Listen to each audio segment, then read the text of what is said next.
I just wanted to jump on and do a little live because I've seen lots of people in groups, lots of talk about what is hypnobirthing.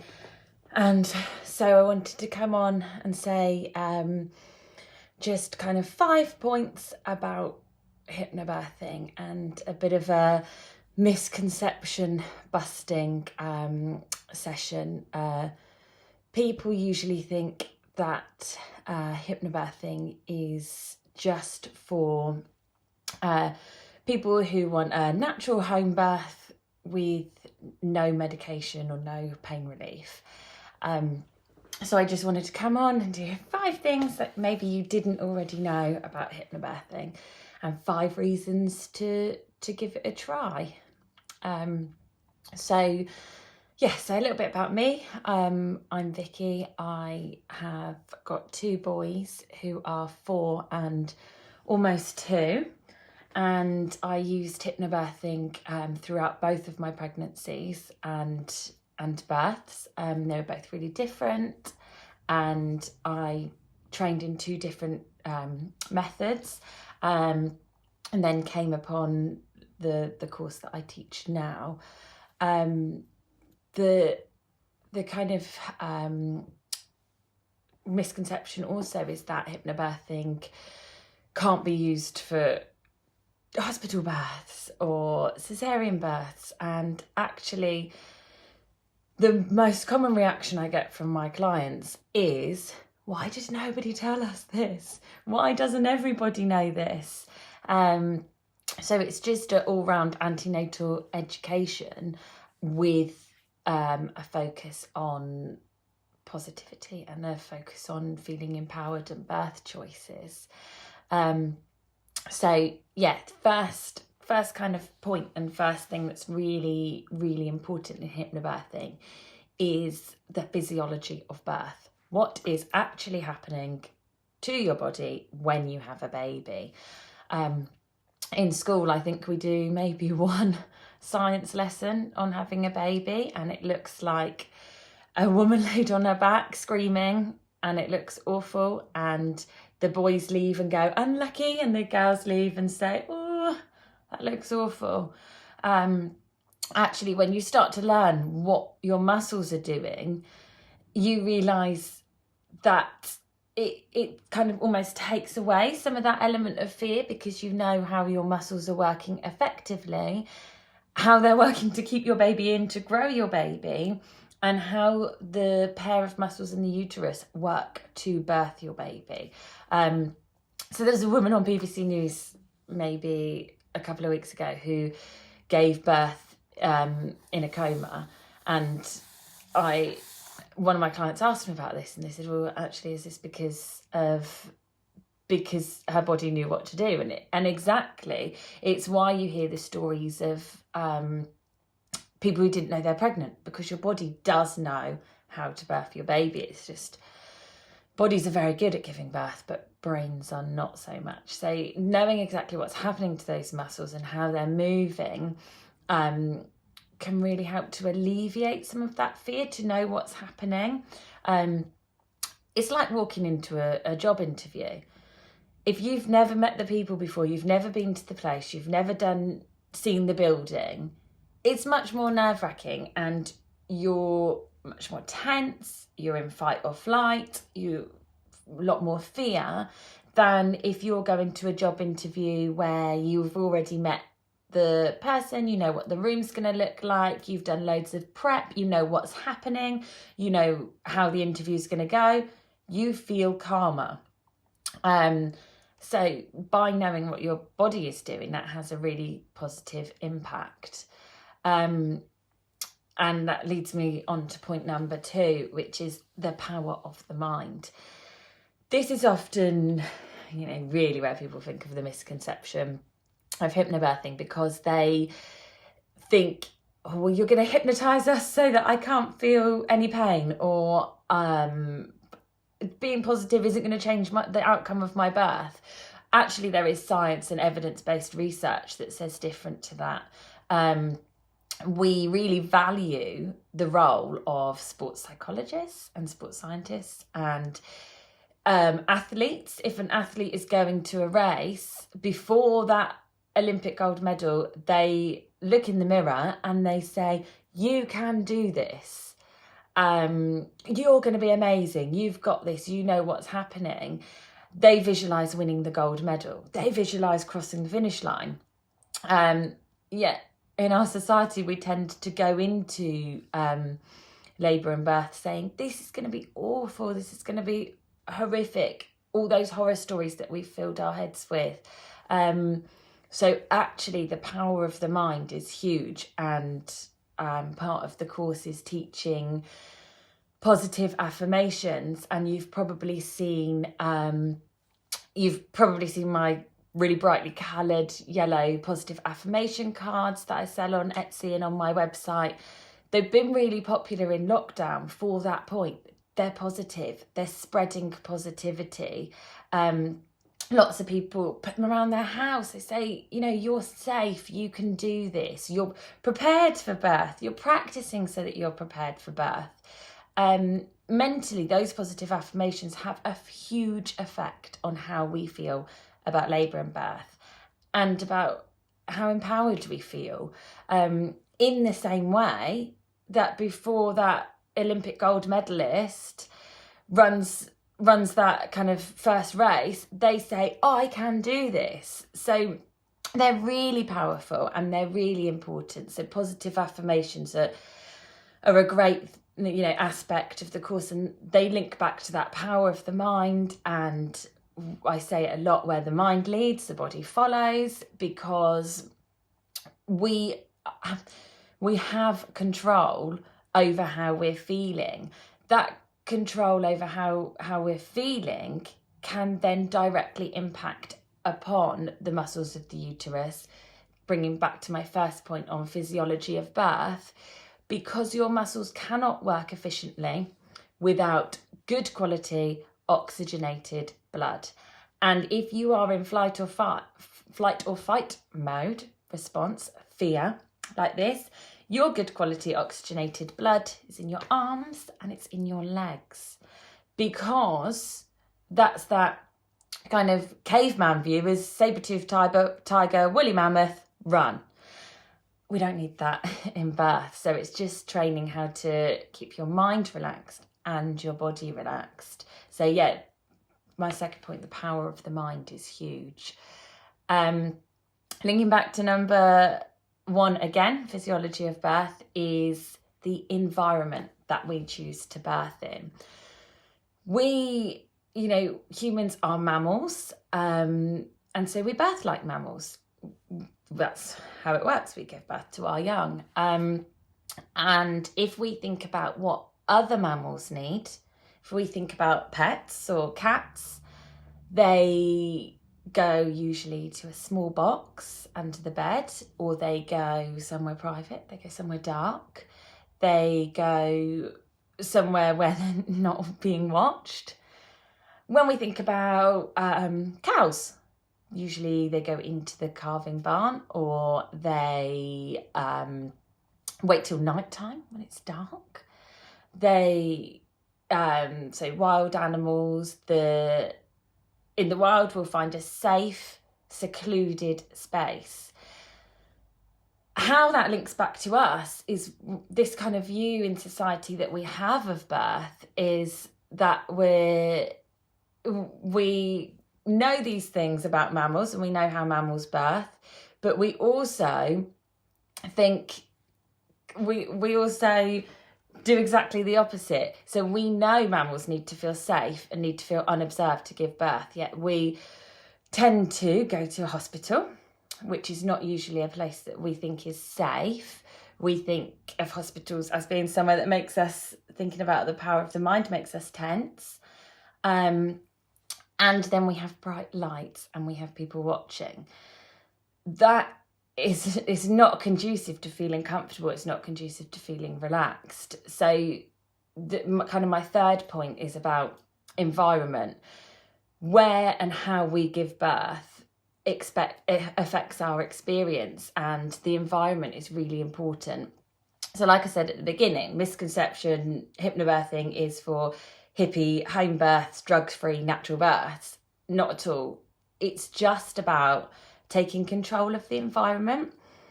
To link to that first point, physiology of birth, by just dimming the lights, you feel less observed, so you feel safer.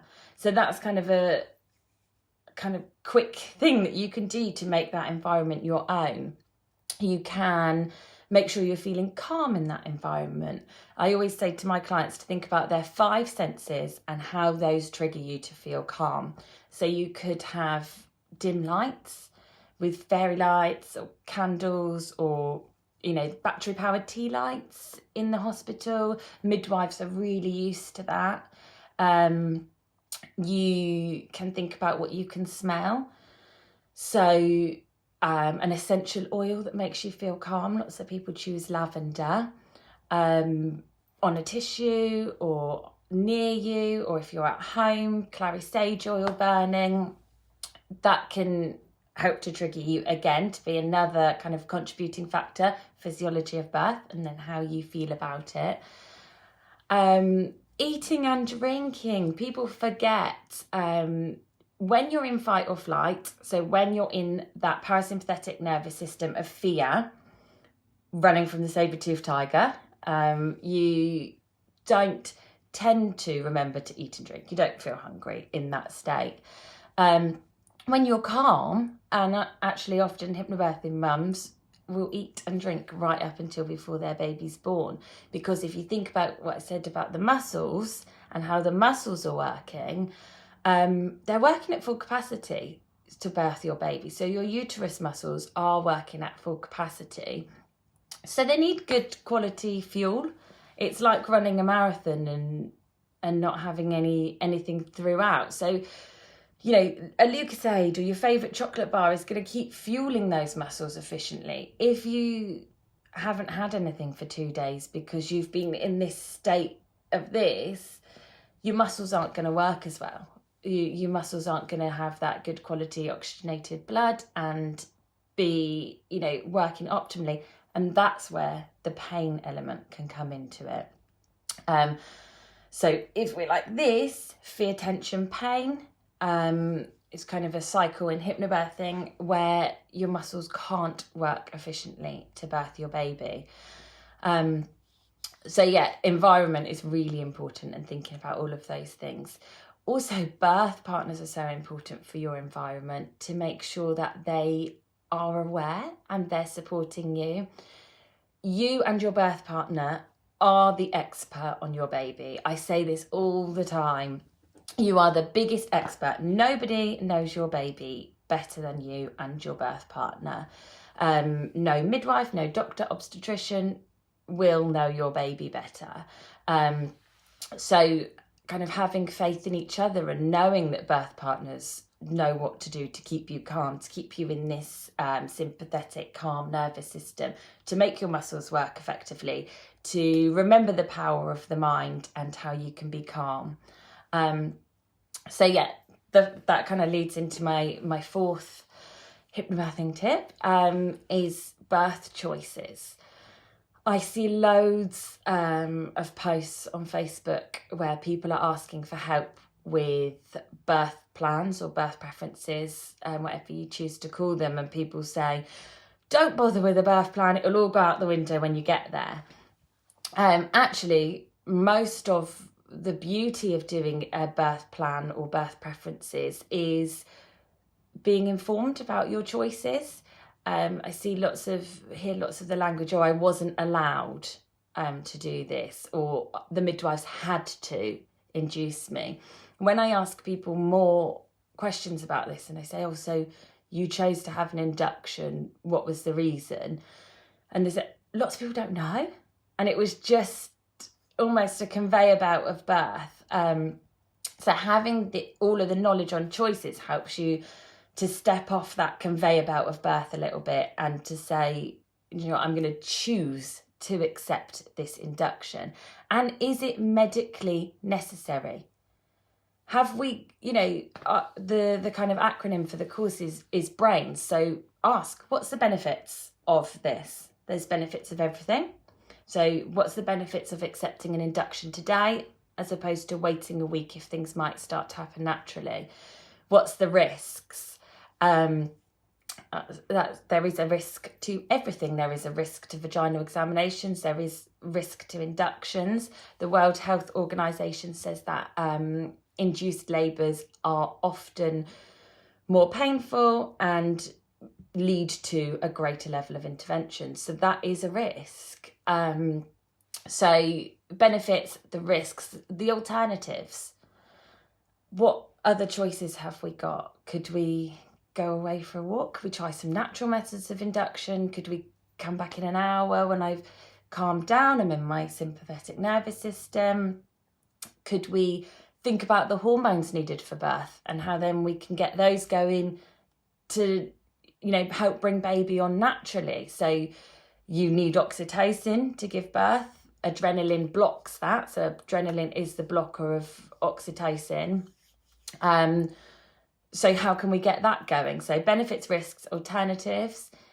Instinct is a really big one. By doing the hypnobirthing course and by knowing the physiology of birth and what's happening to your muscles, it helps us to learn to trust our instincts more. It's something we just kind of don't do so much anymore.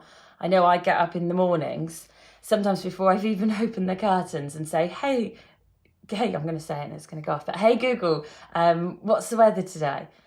And, even a few years ago, we wouldn't have had that luxury. We would have looked out the window and guessed, do I pack a coat or do I not? Or we'd have had to go onto, computer and Google it.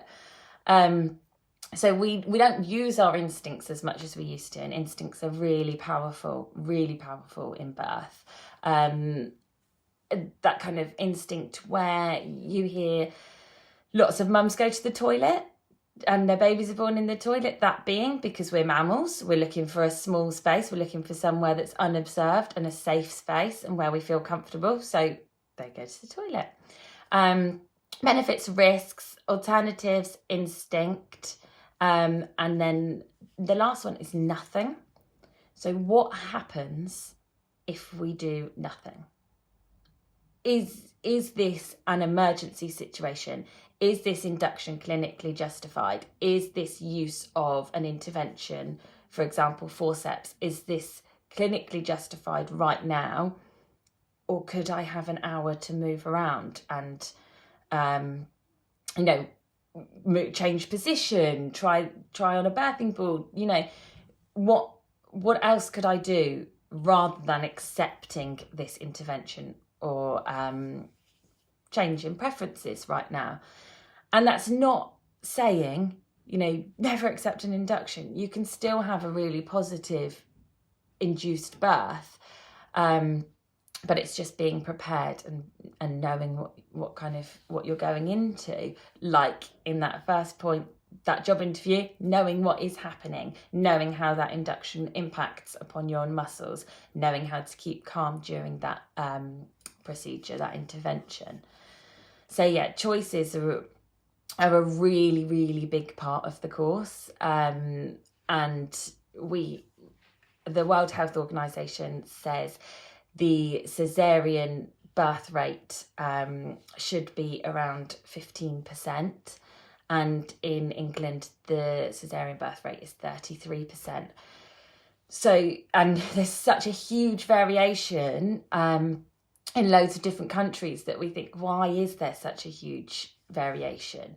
We are very lucky to have these medical interventions when they're necessary, but we seem to have forgotten that birth is a natural event that sometimes needs medical intervention as opposed to a medical event that sometimes happens naturally. And I say that a lot on my course. And then the fifth point, and I touched on it already when we were talking about environment, is birth partners. Birth partners are experts. Birth partners usually know mums better than anyone. They know how to annoy them. They know how to calm them down. even their voices can help to change our feelings and change our hormones. So if you're feeling really homesick and then you're thinking about it, then when you phone home and they pick up the phone, that's when usually you cry, because you've heard their voice and that's had a hormonal impact upon you. So birth partner's voice can have a hormonal impact upon you. Even just saying things like, I'm here, you're safe, we're in this together, can be so powerful. So yeah, birth partners, experts, to say like they're the keeper of the cave, they're your biggest advocate, they're your cheerleader. I had a mum recently who chose not to have any conversations throughout her birth with any of the medical professionals, because she knew her birth partner would make these choices and she could stay calm and relaxed, turn off the thinking neocortex part of her brain and stay really relaxed throughout labour and birth. And there were conversations that could have changed that. There's a conversation, she's been in this position for a while, we're thinking maybe we might offer this, and her amazing birth partner said, actually, can you just leave her 10 minutes? And in that 10 minutes, baby was born naturally. So how different that experience could have been. So yeah, birth partners are kind of really important and vital and experts in your baby. And then linking back to all of my points and birth partners and choices is my top tip. If you have just found out you are pregnant, or you are thinking about being pregnant, or you know somebody who is pregnant, add a week to your due date. Just take your due date and add on a week.